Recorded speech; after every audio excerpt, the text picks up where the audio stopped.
Bem-vindos de volta aqui à nossa disciplina de Boa ética. noite, professor. Boa noite, Cláudia. Boa noite, professor.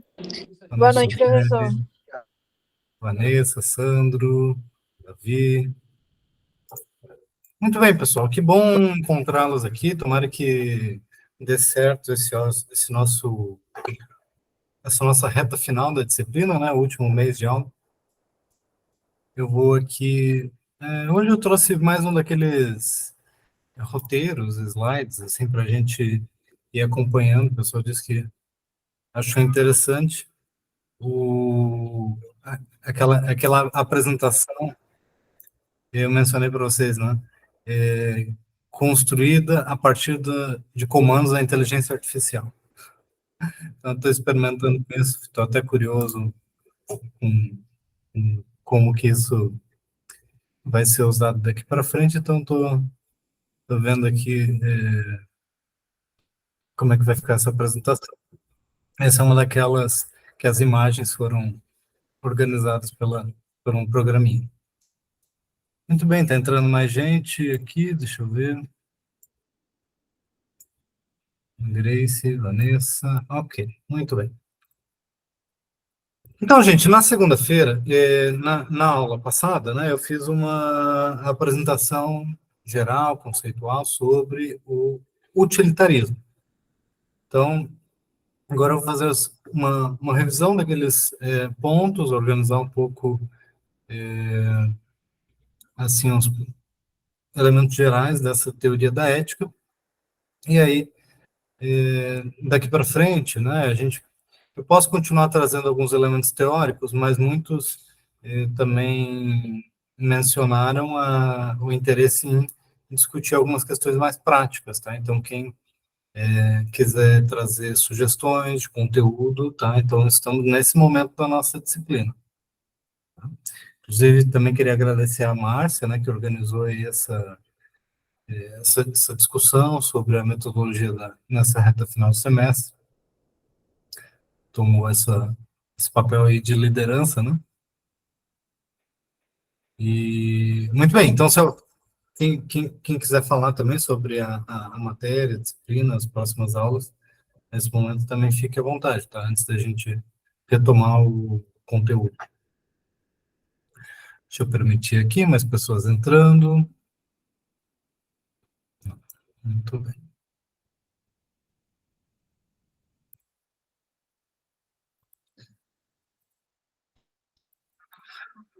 Ok, então.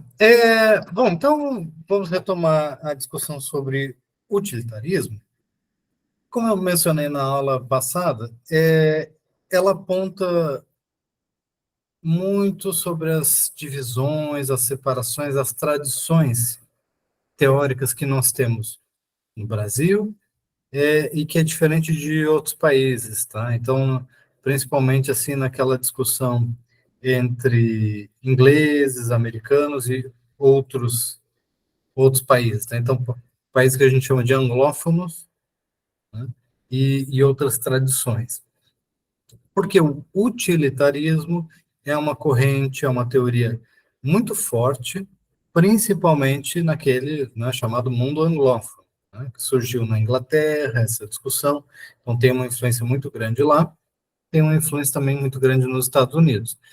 Mais ou menos, né, o paralelo que a gente tem aqui nos estudos do direito, a ideia de common law, né, e o civil law, ou matriz continental do direito. Tá? Então, vocês já tiveram uma referência sobre isso, né? Sobre esses diferentes sistemas de direito.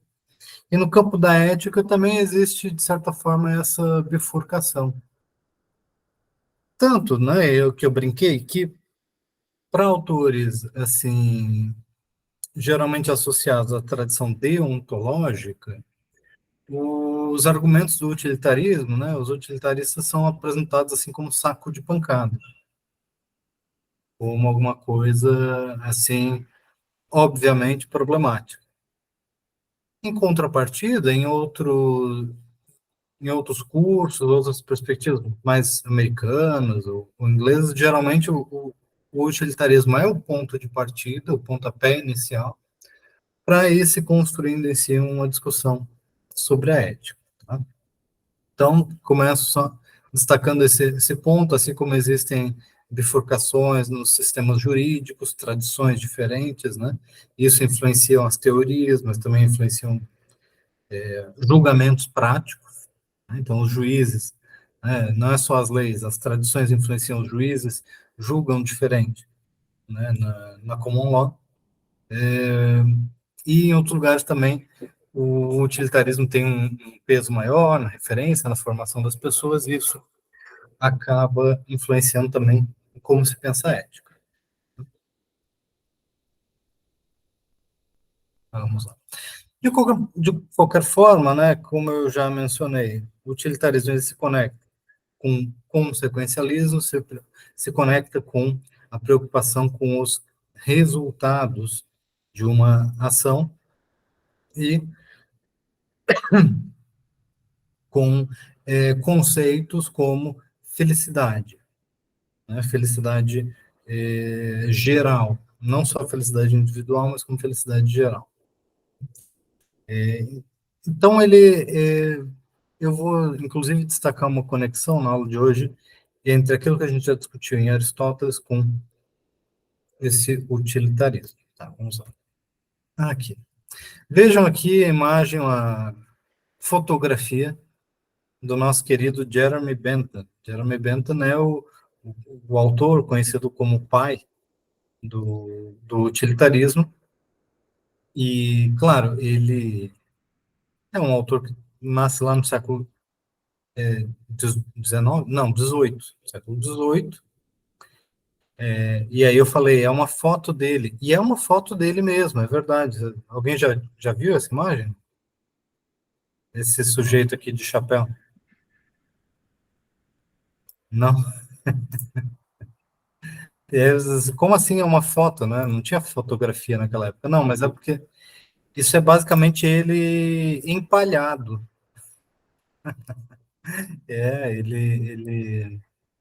O Benta é um sujeito, assim, bem interessante, bem peculiar, né? E, e uma das disposições dele no seu testamento, né? Ele, ao longo da vida, conseguiu juntar uma quantidade de livros, de dinheiro também, patrimônio, e aí ele, no seu testamento, dedicou boa parte seu patrimônio à fundação, assim, à manutenção de um instituto científico, né, com a ideia dele estar maximizando a utilidade, a felicidade geral da população, né, fazendo a coisa certa, digamos assim, né, gerando utilidade mesmo após a sua morte, investindo o seu, como é que é? Deixando de legado, assim, o seu patrimônio, né? E aí ele também sugeriu que fizessem isso, que embalsamassem, assim, mantivessem o corpo dele ali como para que ele ainda tivesse uma presença após a sua morte no seu instituto, digamos assim, né? Então, esse é o Bentham entalhado. Então, muitos filósofos até brincam, assim, mesmo depois de morto, ele continua agindo, as suas ações continuam tendo repercussões, consequências, né? Então, ele tanto que se preocupava com as consequências, que ele tem esse impacto duradouro que se materializa no seu próprio corpo. É uma coisa meio estranha, né? Mas uma situação peculiar aí. De qualquer forma, gente, sintetizando aqui, eu já mencionei antes as teses gerais sobre o utilitarismo e resumindo a tese do Bentham, se resume a busca pela maior felicidade para o maior número de pessoas. Então, se ele tem algo relacionado ao estoicismo. Cláudia, você quer fazer algum comentário sobre como que você chegou nessa questão? O que chama a atenção? que parece se conectar? Essa coisa da busca da felicidade me lembrou o Uhum, estoicismo. Eu nunca me aprofundei, não. Eu vi a primeira vez alguma coisa, foi até na Bíblia, falando sobre uhum. estoicismo. E aí foi aí que eu fui pesquisar o que era. Aí você está falando definido um pouco, aí me lembrou muito, mas Sim, não sim, sei aprofundar, não. Assim. isso. Não, e essa é uma conexão interessante, né? E faz sentido você fazer essa conexão, tá? Por quê? Então, você estava na aula que eu falei sobre Aristóteles.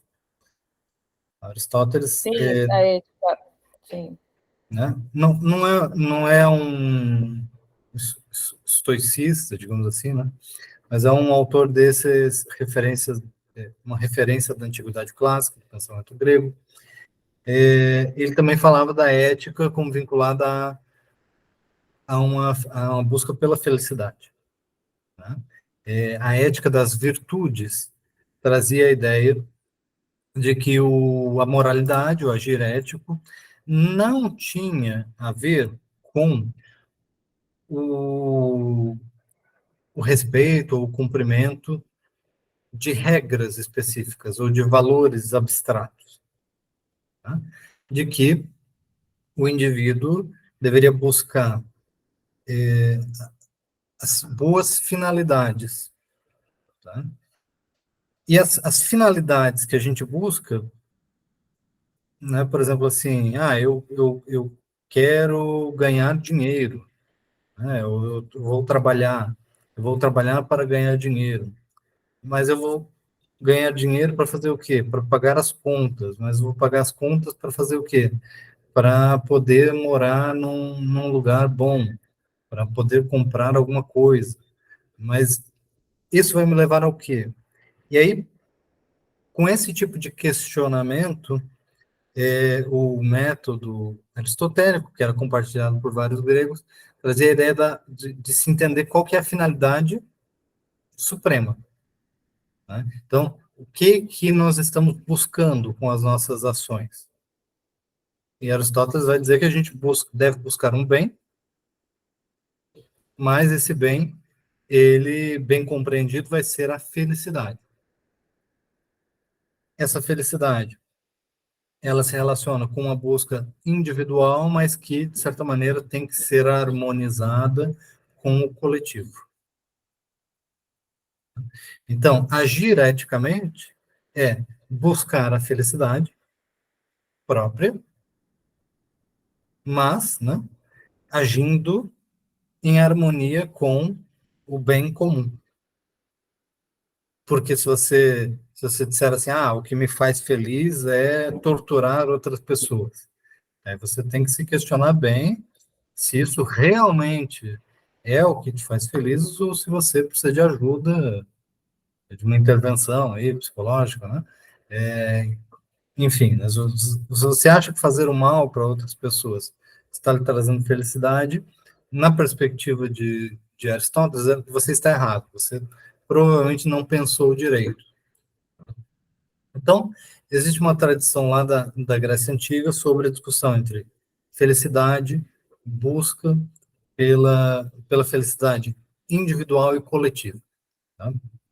Autores do estoicismo, que é uma ramificação da filosofia grega, também ficam muito conhecidos por essa busca pela felicidade, mais no sentido da experiência individual, né? Porque já estão num certo contexto de desconexão com a política, digamos assim, com o bem comum, em certa medida, e aí eles também têm uma influência maior, assim, de uma concepção de uma natureza, de um raciocínio mais voltado, assim, para dor, prazer. Então, aí, na antiguidade existem várias correntes, como epicurismo, né, que também são influências para Bentham, tá? Então, o Jeremy Bentham, ele é um autor que conhecia muito bem esses filósofos clássicos, da antiguidade clássica, do estoicismo, do epicurismo, aristotélicos, tudo isso. Ele era um profundo conhecedor desses autores, né? E ele se colocava em oposição, na sua época, aos autores que defendiam um sistema moral baseado em valores abstratos, como é o contratualismo, tá? Ou mesmo a ideia de mandamentos sagrados, né? Então, a ideia assim, de que você ser ético é você cumprir com mandamentos, cumprir com um conjunto de regras, obedecer a tradição, por exemplo. Então, Bentham vai se opor a essa visão. Então, a visão dele traz essa ideia de busca pela felicidade, né? E uma felicidade não abstrata, mas uma felicidade baseada na experiência de carne e osso, né? Física. Então, o raciocínio de Bentham, para analisar esse ponto de como a felicidade se relaciona com busca pelo prazer, lembra um pouco aquele raciocínio teleológico de Aristóteles, quando ele fala da virtude. Então, você pode dizer assim,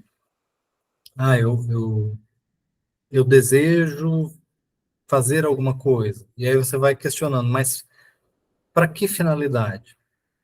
Então, alguma coisa é boa, mas para que finalidade? E aí, Bentham vai aplicando essa pergunta, né? É, eu gostei muito de comprar essa caneta azul. Mas por quê? Porque eu posso desenhar ou sublinhar alguma coisa com essa caneta azul. Mas por quê? Mas por quê? Mas por quê? Se eu for colocando mais por quê, no final, né, a resposta final, segundo Bentham, é por que me dá prazer? Por que eu gosto de desenhar a caneta usando a cor azul? Porque me é prazeroso. Então, Bentham acredita que todas as questões, no fundo, vão se resumir a se alguma coisa é prazerosa ou desprazerosa. Que nosso julgamento vai estar baseado nisso. Então, entender essa relação entre dor e prazer vai ser, digamos assim, o passo fundamental para a gente entender o que é a busca pela felicidade. Voltando aqui. Então, eu coloquei no AVA, né, no Moodle, alguns capítulos selecionados só desse livro, Introdução aos Princípios da Moral e da Legislação, tá? Jeremy Bentham. Vejam vocês, tá? Princípios da moral e da legislação. Isso quer dizer que o Bentham ele tem a pretensão de estar construindo uma teoria que serve para a gente fazer um julgamento ético, né? Mas como a gente quer que as leis boas sejam leis éticas, então ele acredita estar matando dois coelhos com uma só cajadada, né? Esse é o nosso ditado terrível, no sentido de afirmar que se eu consigo resolver o problema do que é fazer a coisa certa, o que é o ético, o moral a se fazer, eu consigo resolver o problema de como fazer boas leis. O que as boas leis devem trazer? As boas leis devem promover a felicidade. Mas o que é promover a felicidade? Envolve, né, de certa forma, compreensão de que as pessoas possam, aquilo que dá prazer pode ser promovido, elevado. Aquilo que causa dor pode ser mitigado. Então, vejam, eu estou falando dor e prazer. Tá? Isso é a redução, tá, da ideia de bom, do bem e do mal, digamos assim. A redução da ideia de bem e do mal a dor e prazer é aquilo que nós chamamos de hedonismo. É uma palavra que vocês também já, né, ouviram muito nesse sentido de que é talvez até um problema, né? É um problema ser hedonista. O que é uma pessoa hedonista?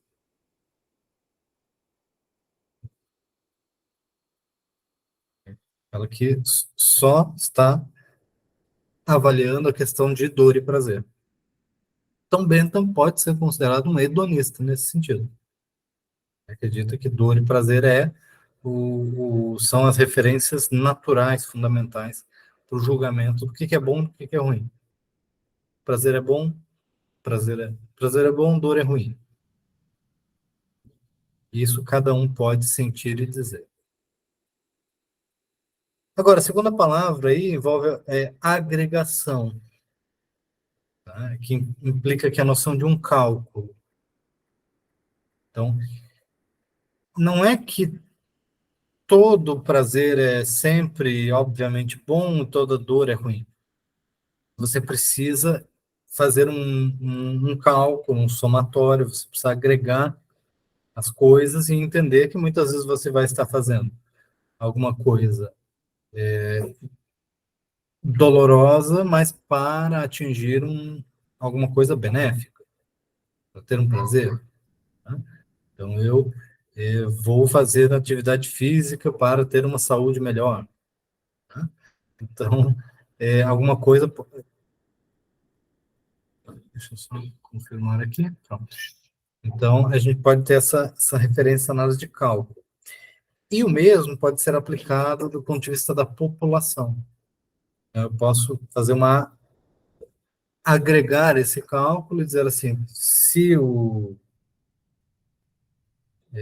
nosso país está sendo invadido, está numa guerra, eu vou enviar uma parte da população para a linha de frente e uma parte dessas pessoas vão morrer, mas para salvar os demais.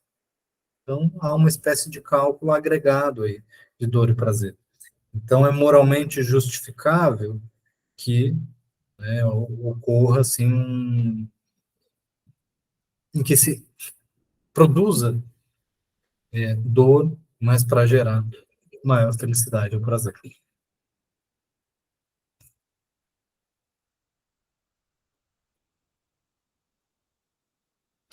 Então, eu mencionei que John Stuart Mill, que é digamos assim, seguidor da sequência, a discussão do utilitarismo, e ele já discorre mais sobre uma discussão de políticas públicas, ele já discorre mais sobre o papel da liberdade individual para o bem da sociedade. Ele é um defensor do direito das mulheres, do direito das minorias, dos direitos individuais, né, como avanços, né, no campo da civilização humana, ele diz assim, né, mas especialmente, né, como regras jurídicas, né, esses direitos que geram utilidade para todos. Então, o aumento da liberdade individual, segundo Stuart Mill, vai beneficiar todas as demais pessoas. Os direitos das mulheres, a abolição das desigualdades, né, das discriminações, dos privilégios, tudo isso pode ser compreendido como algo que vai beneficiar o todo, o coletivo.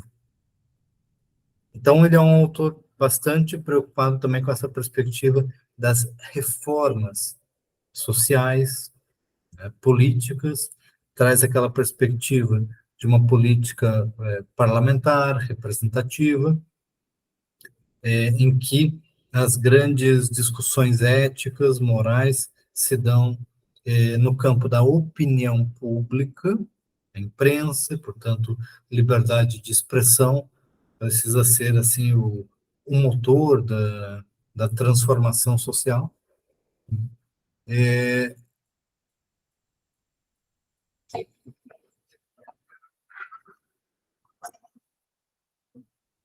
Então, existem elementos aqui que são já mais qualitativos na sua teoria. Ele ainda, de certa maneira, continua aquela tradição do hedonismo, né, porque a gente ainda tem uma referência fundamental na dor e no prazer, mas ele trabalha com elementos mais, digamos assim, a gente poderia dizer elementos superiores, no sentido de se você já tem as suas necessidades básicas de alimentação, de segurança, de saúde, que são fundamentais, são mais materiais, mais físicas, qual que é a tendência natural do ser humano, né? Do ser humano que possui liberdade para se desenvolver, né? É querer se educar, é querer usufruir da arte, da cultura, da livre expressão das suas ideias. Então, ele trata toda essa parte das aspirações humanas por autonomia e liberdade como parte desse processo como algo útil, como algo que deve ser promovido, fomentado, né? E que as leis têm que não só respeitar e garantir, mas também promover. Então, esse tipo de filosofia influencia, tem várias referências culturais, né, mas um dos filmes tradicionalmente influenciados por essa filosofia, geralmente se menciona Sociedade dos Poetas Mortos. Não sei se alguém já viu esse filme. Acho que é uma referência um pouco antiga, mas se refere a essa questão de se buscar uma expressão individual, né? E nesse sentido também, né, John Stuart Mill, esse é um ponto de destaque, eu coloquei ali para se anotar. Uma ação, mesmo que tenha consequências negativas para algumas pessoas, ela ainda pode ser considerada ética se ela resultar na maximização da felicidade geral. Então, frequentemente você vai ter que distribuir o ônus das ações, né, de alguma maneira que pode ser desigual. Então, vejam, né? Parece que deveria ser natural, né, que pessoas mais ricas, digamos assim, paguem mais impostos, né, contribuam mais para que haja uma transferência, através de uma política de educação, ou de saúde, ou de segurança. Então, esses são os tipos de elementos, né, tradicionalmente discutidos por autores como John Stuart Mill. Então, obviamente que alguns nem tudo vai atingir a todas as pessoas de maneira igual no campo da legislação, no campo da política pública. Então, no Brasil, a gente tem um caso bem, bem pesado, bem desigual do sistema tributário que taxa muito o consumo, e o que tem um impacto muito grande na vida das pessoas mais pobres e outros tributos, como de renda ou sobre imóveis, que aí vão atingir pessoas que estão em outras faixas de renda, mas os mais ricos, eles vão ser relativamente menos afetados pela taxação. Então, a gente tem um modelo que, digamos assim, estabelece os custos para a maioria, e benefícios, digamos assim, para uma minoria. Então, esse é um sistema tributário que gera uma felicidade negativa, do ponto de vista do agregado. Melhor seria, nessa perspectiva, se fosse o contrário. Se causasse um sofrimento menor, ou a menos pessoas, para trazer um benefício maior, de forma distribuída, digamos assim, né? Mas vejam, não existe uma matemática universal. O utilitarismo, nem Stuart Mill, nem Bentham, trazem assim um modelo que estabeleça regras gerais, porque cada política, cada lei, cada ponto precisa ser analisado individualmente. Então, para a gente anotar, destacar aqui, né, são 3 componentes do utilitarismo. Primeiro, que a gente chama de agregação. Tem a ver com essa ideia de que você vai fazer uma avaliação, uma espécie de cálculo da diferença entre dor e prazer. Então, pode ser que alguma coisa possa estar fazendo mais mal do que bem. Frequentemente, o utilitarismo é usado como argumento para os abolicionistas ou para os, como a gente pode dizer, anti-proibicionistas. Então, aqueles que defendem descriminalização de condutas, frequentemente argumentam que a criminalização pode estar causando mais mal do que bem. Né? Pode estar gerando mais violência do que causaria uma outra medida não criminal. E aí você pode usar você entra numa linha de argumentação que envolve uma análise empírica da realidade, que é um argumento factual. Né? Será mesmo? Vamos comparar, vamos analisar estudos, vamos fazer uma análise de diferentes países, vamos trazer especialistas. Então, o utilitarismo, enquanto uma argumentação ética, ela é interessante nesse sentido de dialogar com outras áreas, fazer o direito, digamos assim, né? Dialogar com outras áreas do conhecimento, a partir de dados, a partir de discussões empíricas. E um dos elementos que permite isso é essa ideia de agregação, de que você vai avaliar, né, levando em consideração os fatos, os dados empíricos, uma espécie de cálculo matemático. Uma das grandes... Deixa eu, tá. Deu um alerta aqui de desconexão, mas já voltou. Uma das grandes consequências, digamos assim, dessa questão da agregação é que o elemento, a autoridade que ganha destaque nesse tipo de teoria, e esses autores como Bentham e John Stuart Mill defendiam muito essa ideia, né, é que o campo das grandes questões éticas é o legislativo. O poder legislativo é que tem que encarar essas questões morais fundamentais da sociedade e contribuir para o progresso moral da humanidade ou da nação. E aí a gente vê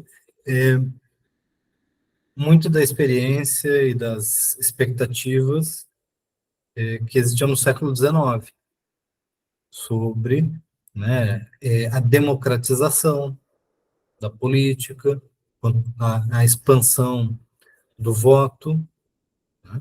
Primeiro acabando com o voto censitário, dando acesso. No começo do século XIX, praticamente não existia nenhum país democrático no mundo, né, que não tivesse voto censitário, pelo menos. Né? Então, mesmo os Estados Unidos, que já era uma república, mas tinha o eleitorado era restrito e, claro, era marcado também pela escravidão, então boa parte da população masculina também estava excluída do voto. Então, do século XIX, do começo para o final, no final do século XIX já boa parte de importantes países já tinham sistemas eleitorais amplos ou em vias de atingir maior parte da população masculina.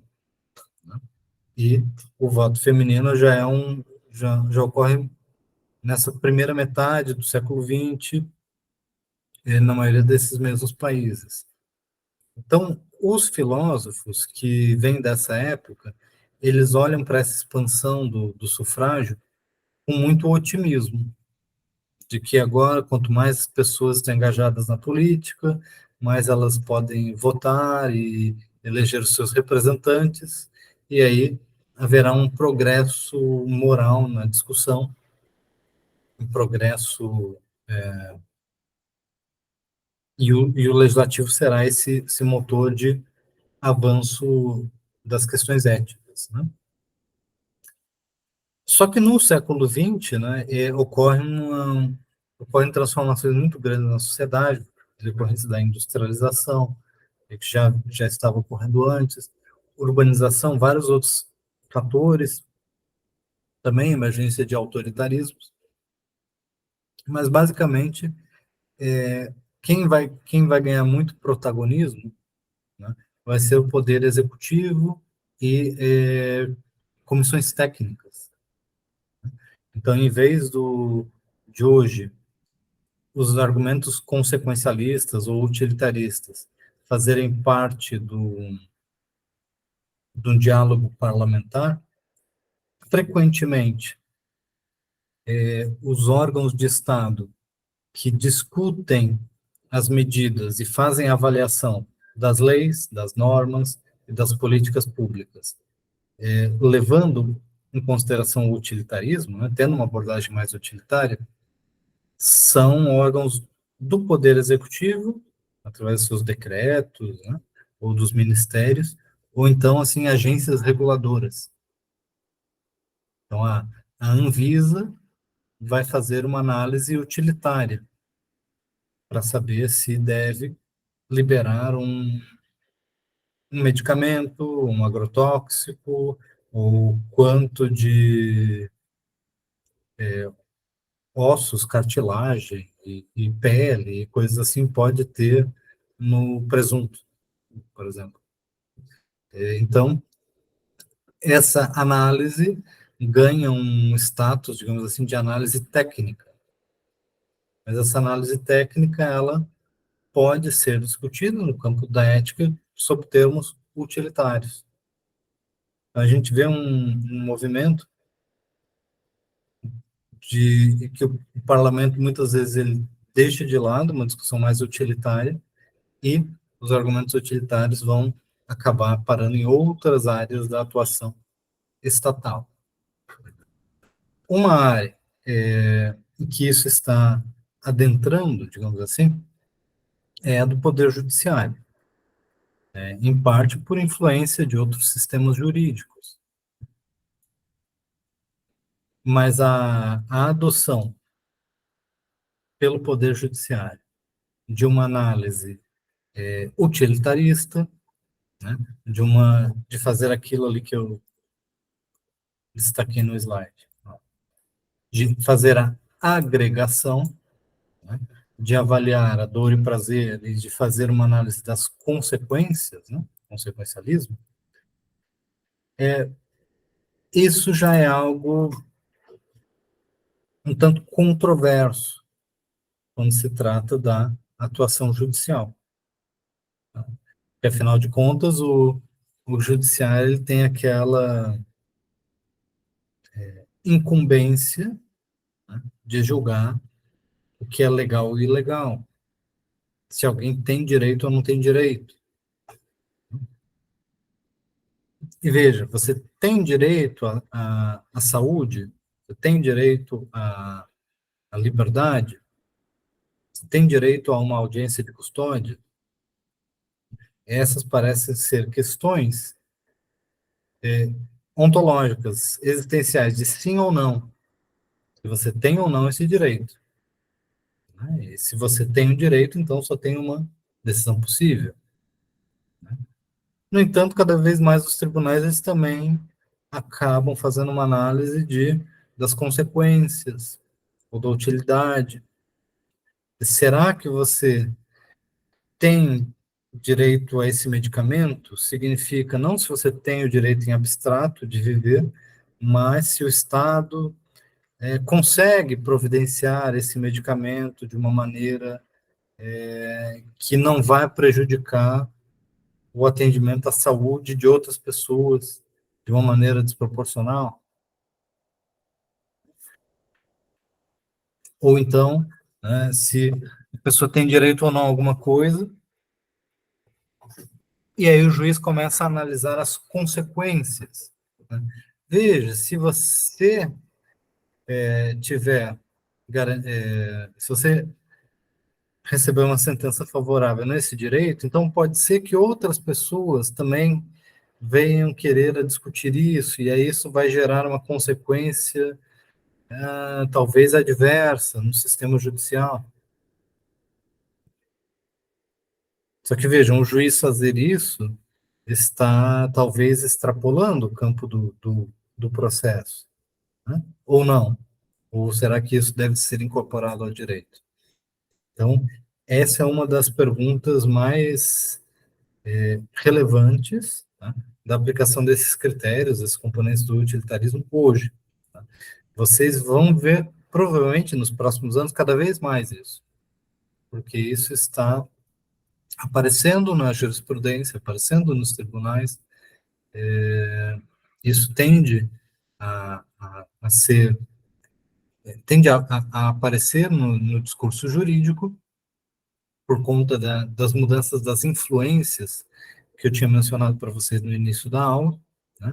Antes a gente tinha uma cultura jurídica bem centrada no modelo continental europeu, e hoje tem muito mais influência dos Estados Unidos e de outros lugares também. Então, esse é um ponto que eu queria, quem sabe, até ouvir a opinião de vocês. Se vocês acham que juízes devem analisar, né, a utilidade ao decidir, a sentenciar.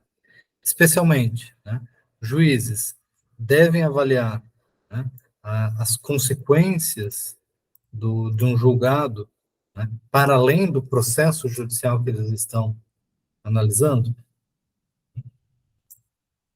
Alguém consegue trazer uma opinião, um comentário sobre isso? Pode falar. Ô, professor, tudo bom? Boa noite. Boa noite. Eu acredito sim que os juízes devem observar o contexto social e os efeitos da decisão, até porque em muitos julgados o próprio STF ele tem a obrigação de observar que às vezes certos julgamentos podem causar uma comoção e um desgaste nacional tão grande que passa a ser indesejado. Então, temos que até o próprio STF aplica o utilitarismo nas suas decisões. Mas você acha que isso deve fazer parte da fundamentação do direito, né, da argumentação jurídica, ou que isso deve ser uma coisa meio que informal, assim?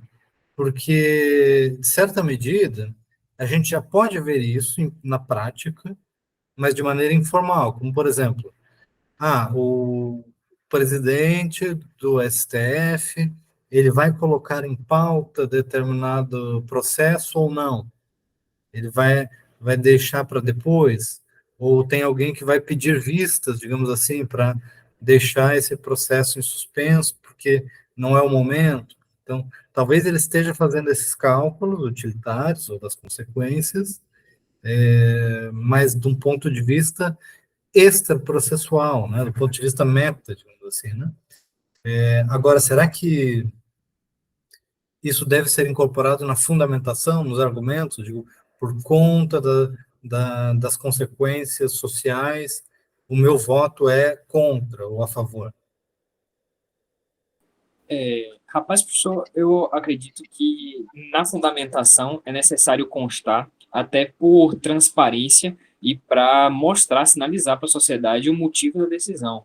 Caso contrário, você toma uma decisão ali que corre o risco até de ser arbitrária e tida como prevaricação, quando você deixa de fazer para atender interesses escusos.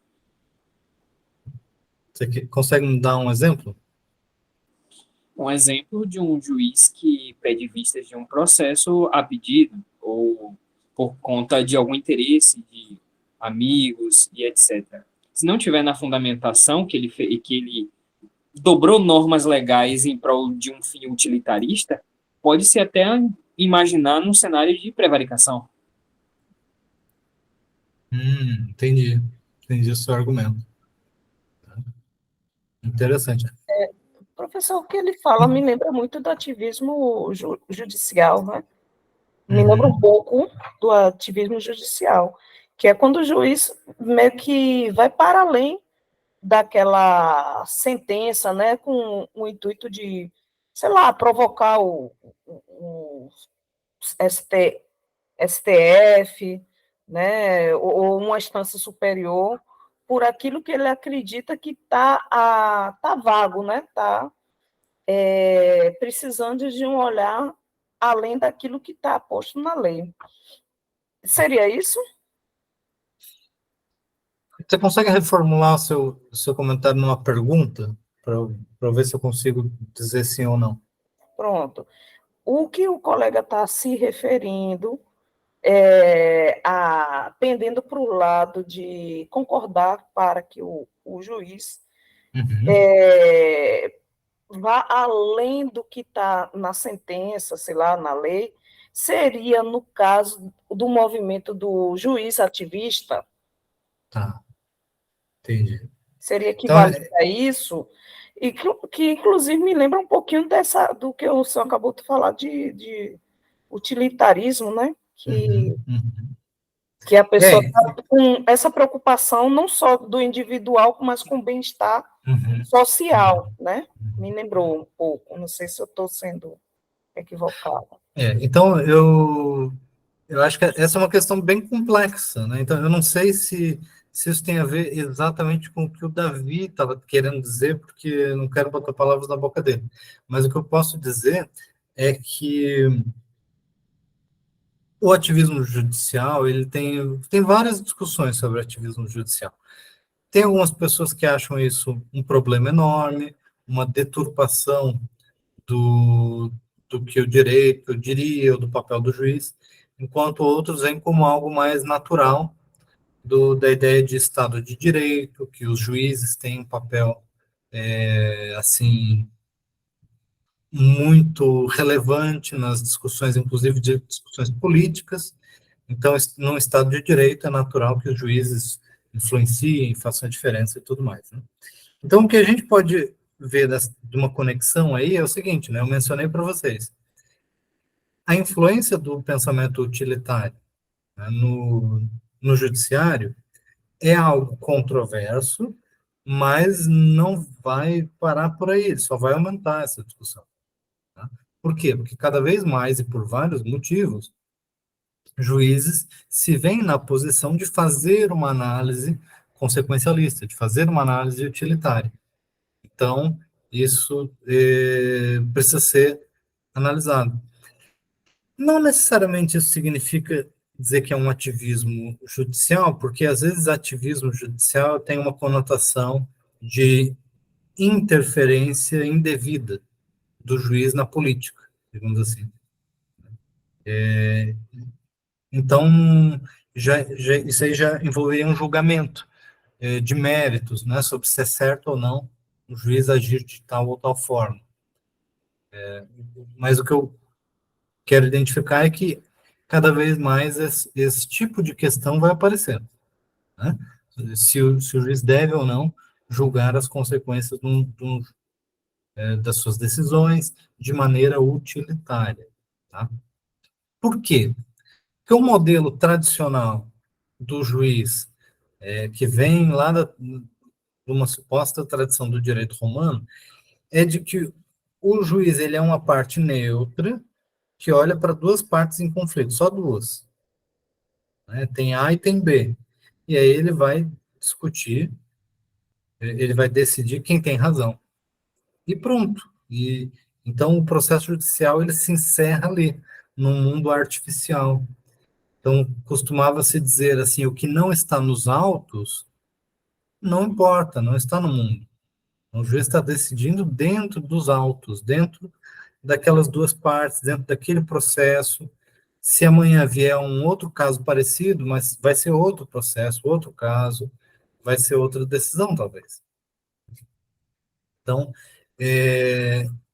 a influência agora do utilitarismo, ele se conecta com uma mudança de perfil, de pessoas que já não acreditam mais nesse modelo judicial, de que o juiz só está agindo ali diante daqueles dois casos e decidindo somente dentro dos autos, mas de que o juiz tem um papel maior, né? Tem que levar em consideração, né, o contexto social, as consequências das suas ações.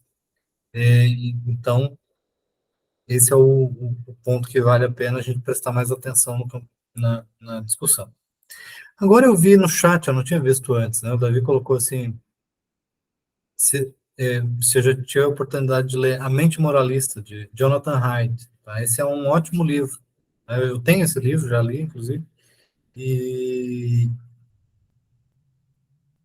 de certa maneira, ele é um desses autores americanos que meio que identifica, né, o utilitarismo como uma das referências morais clássicas dos liberais americanos, né, digamos assim.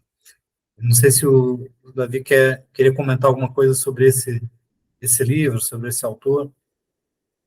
Agora não sei de onde que veio esse comentário. Porque eu não fico acompanhando o chat, aí eu Não, não perco foi, essas coisas. mas foi Pode exatamente falar. quando você comentou acerca dos utilitaristas, porque Heidegger ele fala muito sobre como os utilitaristas eles são ótimos em sistematizar ideias de princípios de, por exemplo, o princípio da utilidade, de maximizar a felicidade e tudo mais. Só que, no entanto, em que pese eles terem uma alta sistematização, eles possuem normalmente baixa empatia. E ele utiliza aí o exemplo de alguns utilitaristas, inclusive faz como se fosse um diagnóstico póstumo, supondo que alguns deles até seriam autistas.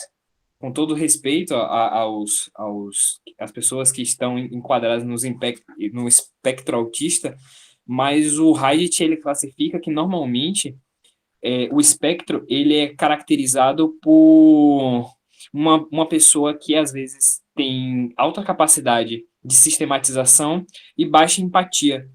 Empatia sendo observada como aquele impulso de você identificar a emoção de outra pessoa e agir de forma adequada.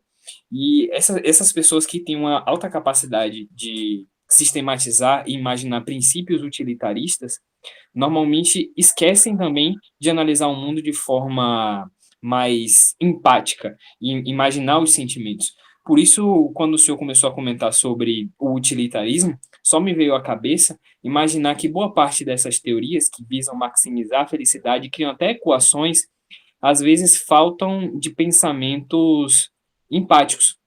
Mas eu gostaria só de fazer um adendo que eu não estou utilizando até uma falácia ad hominem, não estou desqualificando o argumento somente pela pessoa que qualificou, porque eu não estou sugerindo que o utilitarismo em si ele é ruim por conta da pessoa que fez, mas sim por conta da falha lógica que ele possui de ignorar um aspecto importante da vida humana.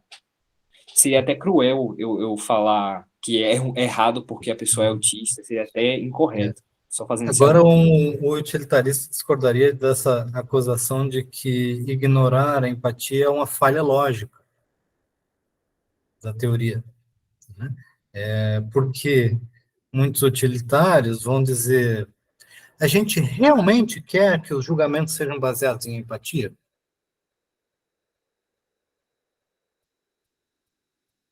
Vejam a seguinte questão, né? Tem um juiz que ele vem de de um status social, de uma família é rica, que tem certos modos, que veste determinadas roupas, ele tem uma aparência, ele tem uma cultura, ele tem toda uma vivência em que ele tem pessoas que ele convive muito e tem pessoas que ele nunca convive nas situações prazerosas da vida dele. Isso faz com que ele tenha uma enorme empatia por pessoas muito parecidas com ele, no seu background cultural, social. Aí, quando vem uma pessoa que é a típica pessoa que ele vê na televisão como uma ameaça, como um sujeito marginal, uma classe social perigosa, aí a empatia dele vira repulsa, porque ele vai ter aquela desconexão. E aí ele vai ter um julgamento, vai dar uma punição muito mais severa. Agora, quando chega uma pessoa, né, muito parecida com ele, bem vestida, bem educada, vai falando de uma maneira super, né, elitista e tudo mais, se ele julgar a partir das suas emoções, da empatia, ele vai dizer, pô, não, vamos lá, eu consigo imaginar você lá na minha casa, num churrasco, numa comemoração. Percebeu? A empatia, será que ela deve ser o fundamento ou a peça-chave, digamos assim, para os julgamentos? Ou será que não deveriam ser, pelo contrário, né? Análises que deixem de lado a empatia? Porque, afinal de contas, o que nós temos não são relações afetivas, relações familiares, relações de amor e tudo mais, são relações de coerção, autoridade, lei. Perceberam esse ponto? Então, talvez a empatia seja um problema no direito, né? E tem os autores que tem, inclusive, um artigo que chama Against Empathy, que é exatamente nessa linha de argumentação. Diga. Eu realmente concordo que o excesso de empatia pode levar até cenários distópicos como o direito do inimigo e tudo mais. Só que também defender um direito não empático é também arriscado, porque você torna o direito muito dogmático, dura lex, sed lex. E como um bom calouro nos primeiros semestres consegue já ver essa dicotomia dura lex, sed lex, summa ius, summa iuria, desde muito tempo nós já temos que não se pode aplicar o direito dogmaticamente de forma muito ipsiliteris. É necessário um pouco de empatia para poder se analisar e ver quando seria ético dobrar as normas, mas não exceder demais para não gerar insegurança jurídica, estado do inimigo, direito penal do inimigo, desculpe, e etc. Então, mas veja, aí basicamente o que você está dizendo é que tem que usar a empatia, mas na medida certa. Mas aí a gente também não sabe exatamente qual que é a medida certa, né? Não é isso? É isso que você quis dizer? Rapaz, acho que é mais ou menos por aí. O que Né? pese seja uma resposta assim bem ruim. Né? Então, uma resposta, digamos assim, na literatura, né? A questão que eu coloquei, uma delas vem no sentido de tentar distinguir, inclusive nesse livro do Jonathan Haidt, ele tem essa distinção, entre uma empatia emocional de uma empatia racional, uma empatia cognitiva, digamos assim.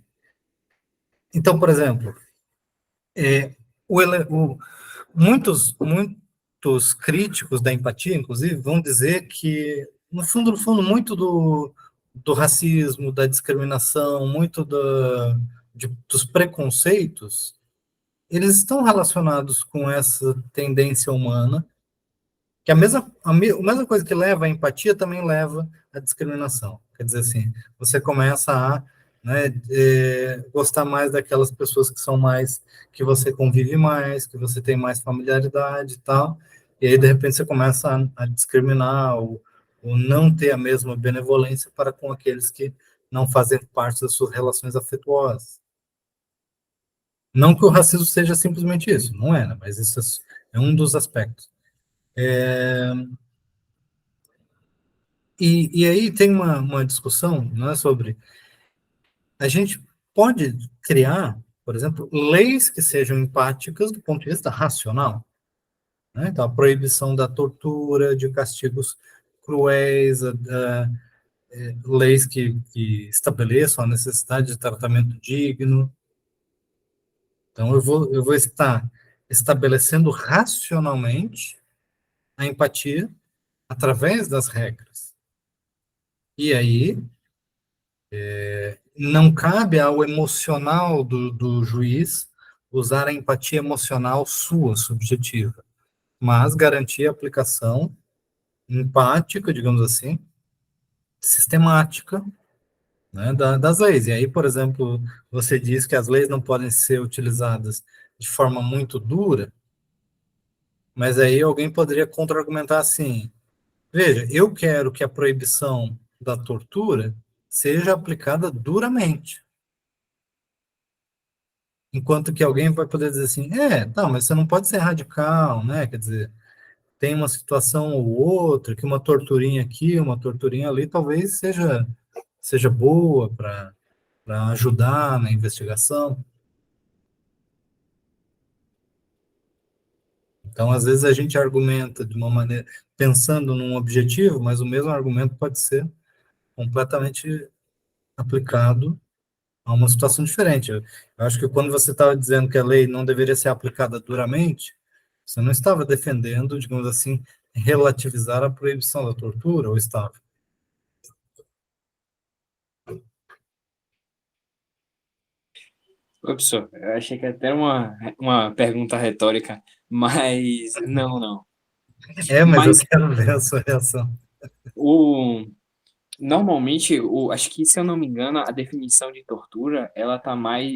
Eu falho até, eu deveria até pesquisar aqui para poder lhe dar a resposta, mas envolve algo como submeter alguém a um tratamento desnecessário e penoso, mais ou menos nessa pegada. Só que se você for interpretar literalmente o que seria esse tratamento penoso, é, torturante, muitas coisas atuais que nós temos como lícita são consideradas torturantes. Então, mesmo que seja proibida a tortura, e que o que você entende como tortura, pau de arara e etc., seja claramente, por contraste, proibido, existem coisas que a literalidade da lei fala que seria tortura, mas a interpretação que nós temos que ter é que não é. Você consegue entender? Por exemplo, deixar uma pessoa num ônibus cheio de pessoas, meio-dia, ou na volta do trabalho, poderia ser considerado torturante, mas nem por isso os gestores públicos são condenados por tortura. Não sei se eu fiz sentido, mas Não, você fez sentido, mas eu acho que você não está certo nesse ponto, porque quando as palavras no direito, elas têm uma artificialidade que as separam do uso semântico delas em outros contextos, né? Então, se eu posso falar que essa aula está uma tortura, né? Mas eu estou usando essa palavra num sentido claramente diferente da definição legal. Então, assim, você está andando num ônibus lotado, claramente não está na definição legal da tortura, está totalmente no campo semântico da palavra tortura, né? Porque as leis, elas precisam usar palavras, mas elas não estão comprometidas com o significado social das palavras, né? Não sei se você concorda com esse ponto. Não, eu entendi, perfeito. Mas o que eu falava seria mais de linhas mais sutis, como, por exemplo, eu até abri aqui o código para dar uma olhada, no artigo Uhum. 1º da Lei de Tortura, artigo 1º, Constranger alguém, inciso segundo, submeter alguém sob sua guarda, poder ou autoridade com emprego de violência, grave ameaça, intenso sofrimento físico ou mental, como forma de aplicar castigo pessoal ou medida de caráter preventivo. Veja que, por essa literalidade aí, poderia se encaixar, por exemplo, um pai que tenta ensinar uma criança, botar uma criança de castigo. Está submetendo alguém sob a sua guarda, autoridade, sob a grave ameaça, por exemplo, de tirar o PlayStation dele, uma coisa assim banal, e que impõe isso um sofrimento mental à pessoa, como uma forma de aplicar ali um castigo pessoal, ou ir até prevenir uma conduta. Mas veja que, por óbvio, um pai que castiga o filho tirando o PlayStation não é tortura, entende? O que eu estou falando é somente desse tipo de literalidade, mas não nessa interpretação mais de contraste que você comentou. Hum, hum. Pois agora, todo mundo concorda com essa interpretação? Aliás, eu acho que antes outras pessoas também tinham levantado a mão para falar e acabei não passando a palavra. Peço desculpas. Também tenho. Sintam-se à vontade aí também para comentar.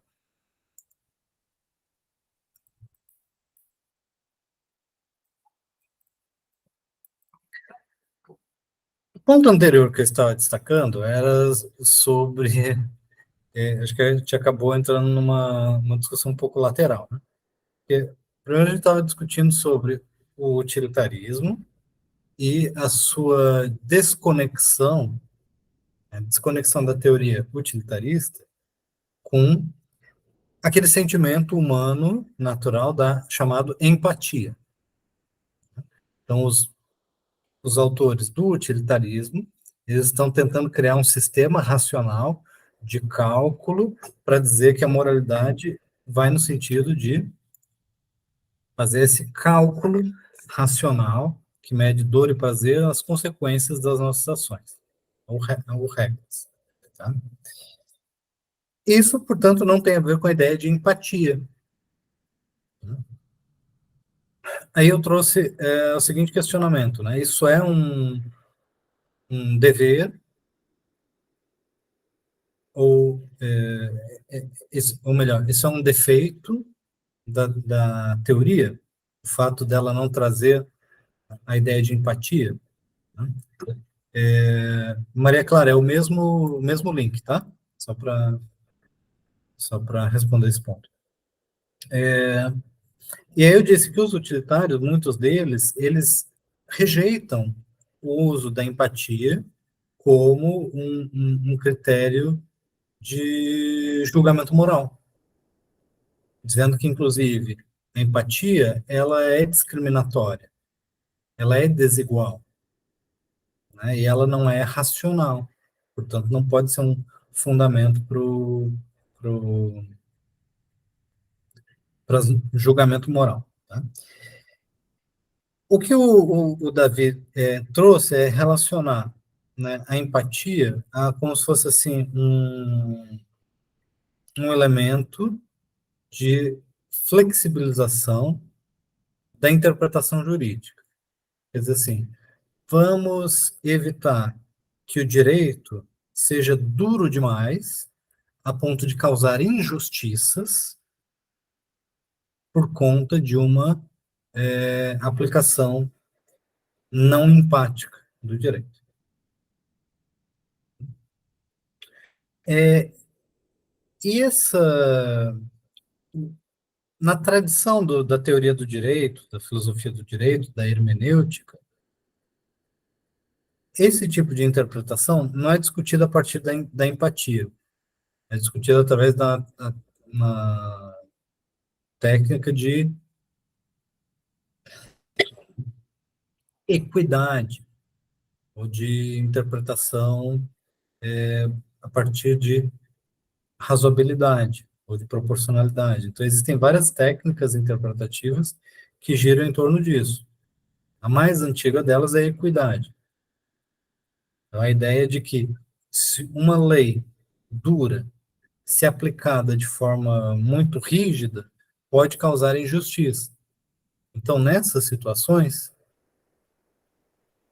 você tem que usar o argumento da equidade, de que a aplicação ela não traria um resultado justo, Portanto, você tem que corrigir a aplicação da lei.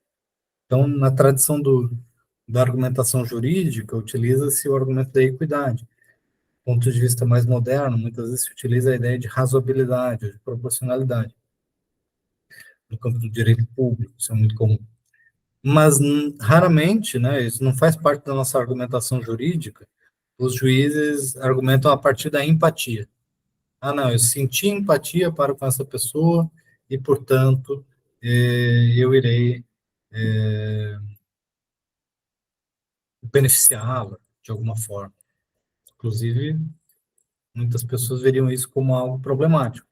Então, você pode até argumentar que a empatia pode ter um papel sistêmico no direito. Eu acredito que isso está abarcado naquilo que muitos defendem como o princípio jurídico da solidariedade. De que existe um princípio, da mesma forma como o princípio da moralidade, o princípio da eficiência, um princípio constitucional do direito, ainda que tácito, que é o princípio da solidariedade.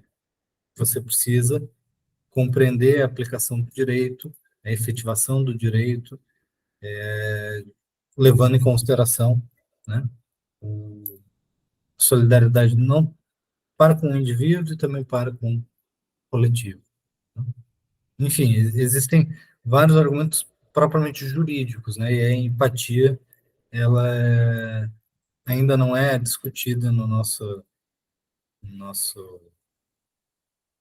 campo, pelo menos tradicional, né, de teoria do direito, como um elemento autônomo para fundamentar um julgamento. Bom, não sei se o que eu trouxe aqui contribuiu com alguma coisa, mas foi uma provocação interessante essa que o Davi trouxe. Alex, você queria comentar alguma coisa? Por que você tinha levantado a mão anteriormente?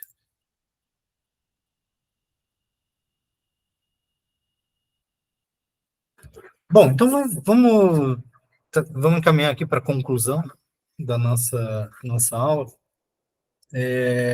Destacando aqui, deixa eu trazer de volta para a tela o slide robótico, destacando aqui as críticas ao utilitarismo.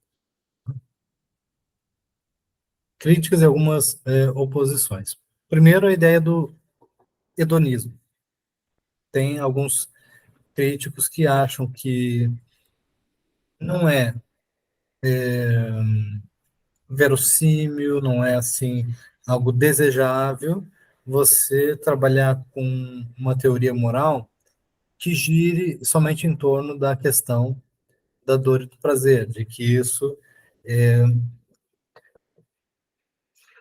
dependeria de uma cultura de gratificação, de que isso é uma particularidade cultural, né, de que isso não levaria em conta, digamos assim, outros objetivos sociais, de que isso talvez seria até um problema que geraria na sociedade, as pessoas somente buscando prazeres ou coisas assim. Então, Professor, diga. não, na realidade, era justamente sobre a questão do juiz com base no utilitarismo, né? Porque recentemente houve uma decisão de um caso no Mato Grosso, acho que alguns colegas aqui devem ter ouvido falar, da questão de uma capivara que estava sendo criada, né, por um rapaz em um sítio na zona rural. E alguém, sei lá, pegou uma pessoa aí, defensora dos animais, né, denunciou ao Ministério Público e esse animal foi recolhido sob a tutela do IBAMA. E o desembargador, ele, no caso, ele foi contrário a essa questão da decisão e o animal acabou retornando ao sítio, né? Sob a tutela do rapaz que cuidava desse animal. Mas, assim, resumindo com relação ao utilitarismo, eu tive observando essa decisão da desembargadora, em todo momento ela não utilizou nenhum embasamento da Constituição ou do Código Civil, né? Ou melhor, da legislação em si. E o que embasou, de fato, a decisão dessa desembargadora foi justamente que o animal fosse devolvido ao rapaz que cuidava, né, desse animal na zona rural, embasando que, na realidade, o animal ele estava no habitat dele, né? Então, na realidade, o animal não teria que ser tirado do habitat dele, né? Então, ele colocou que, na realidade, o homem, o ser humano, estava justamente interferindo na natureza. Então, não seria uma questão de retirar o animal da tutela dele, porque ele estava no seu habitat.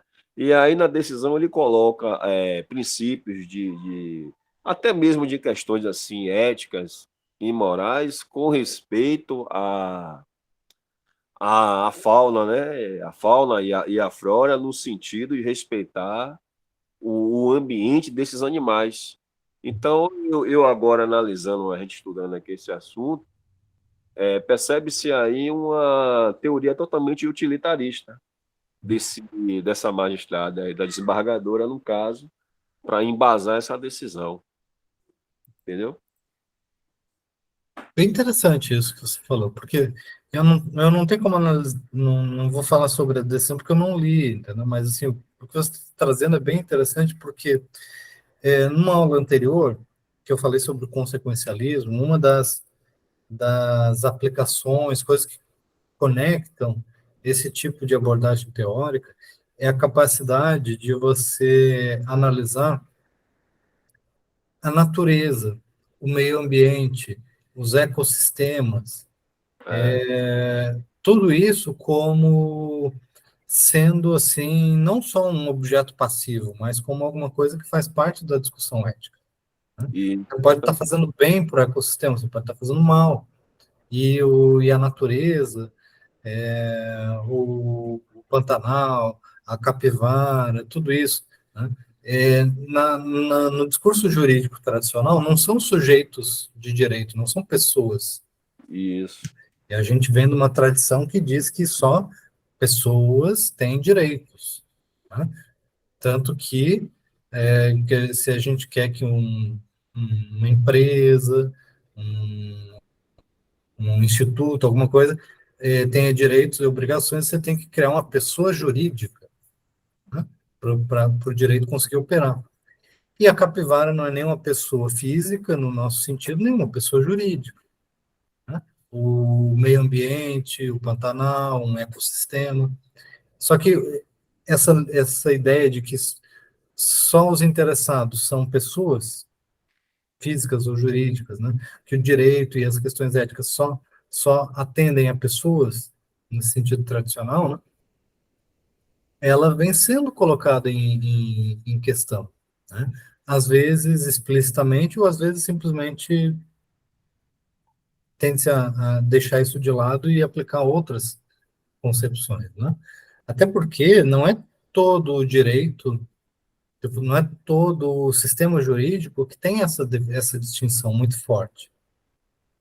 Então, existem outros sistemas jurídicos que tratam os rios, as montanhas, os animais, como também seres dotados de direitos.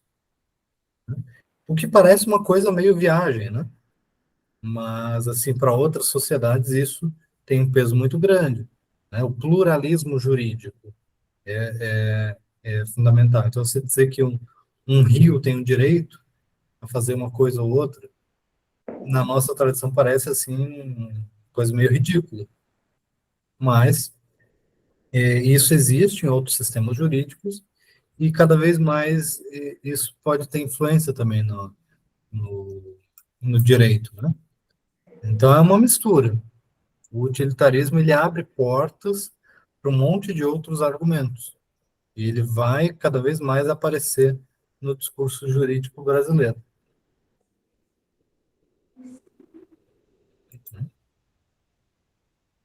Achei interessante essa discussão. Eu, sinceramente, eu ouvi falar assim só por manchete dessa história da capivara, mas eu não analisei a questão, não. Foi, acho que era capivara filó, né? Que como se assim, ele criou ela de uma forma assim domesticada, né? Só que ela já se encontrava no ambiente ali, ela é o habitat do animal, né? E aí ele foi cuidando, ela perdeu os pais e tal, aquela coisa, aí ele começou a cuidar desse animal, entendeu? Mas, talvez, do ponto de vista da ética utilitarista, você pode até pensar na felicidade do animal, né? Justamente porque uma defensora ela procurou o Ministério Público e aí a juíza retirou, né, esse animal e ficou sob a tutela do IBAMA. Mas a desembargadora acabou devolvendo o animal e embasou justamente essa questão do habitat, que na realidade o animal já estava no seu habitat. Não era um animal que deveria ser retirado dali, entendeu? Mas como também tinha a questão da propriedade, né, já a questão do direito aí, do qual ele morava lá, um sítio, zona rural, né, e tal. Então o animal não poderia ser retirado. Aí coloca alguns princípios, questões assim morais, éticas, de respeito à natureza e tal, né? Aí o senhor falando agora nessa aula de hoje encaixou perfeitamente com a ideia do utilitarismo aí nesse sentido dessas decisões aí. Legal, muito bem. Então, assim, três críticas agora para a gente apontar ao utilitarismo, né? A primeira se refere a essa questão do hedonismo, de que se você analisar felicidade, simplesmente o bem-estar, dor e prazer, não são instrumentos necessariamente adequados para uma teoria moral, de que a teoria moral ela deve ser baseada em regras ou em valores diferentes simplesmente da ideia de dor e prazer. Inclusive, tem críticos a isso que dizem que esse inclusive promove uma espécie de corrupção do ser humano, de só pensar em dor e prazer, né? Segunda crítica, essa um pouco mais assim relevante de um ponto de vista científico até, tá? E de que as consequências muitas vezes não são previsíveis, tá? Nem tudo que a gente faz a gente consegue prever com clareza as consequências das nossas ações. Então, se a gente analisa uma teoria moral como baseada na análise das consequências, do que vai ser mais útil, quando você não consegue prever, o que você faz? Tá? Ou será que muitas vezes isso não vai nos levar a decisões ruins, porque a gente faz uma previsão, mas a previsão é errada? Então, quando você decide de uma maneira, com base numa previsão, você decidiu errado, ou você decidiu certo, só que a previsão estava errada? Então, isso é um problema muito profundo, digamos assim, no utilitarismo e no consequencialismo. E outra tradicional crítica é a ideia de que conflitos entre valores, entre diferentes pessoas, muitas vezes pode haver um conflito entre maioria e minoria, ou entre diferentes formas de ter prazer, de ter felicidade. Então, em sociedades podem viver esse tipo de conflito e o utilitarismo pode não ter uma solução para isso. Tem, o utilitarismo tem aplicações em várias áreas do conhecimento, né? Obviamente, a ciência ela usa muito de uma análise utilitária, né? Dos medicamentos, das intervenções, até a ética da pesquisa. Se você vai fazer um tipo de pesquisa, você precisa justificar a utilidade daquela pesquisa, né? Empresas, corporações, organizações, todas argumentam publicamente em torno de que elas vão trazer benefícios para mais pessoas, ou elas vão maximizar o bem-estar né? Às vezes é meio papo furado, mas às vezes é levado a sério, né? Principalmente quando se fala de maximizar o lucro. Do ponto de vista da política, isso também tem uma influência.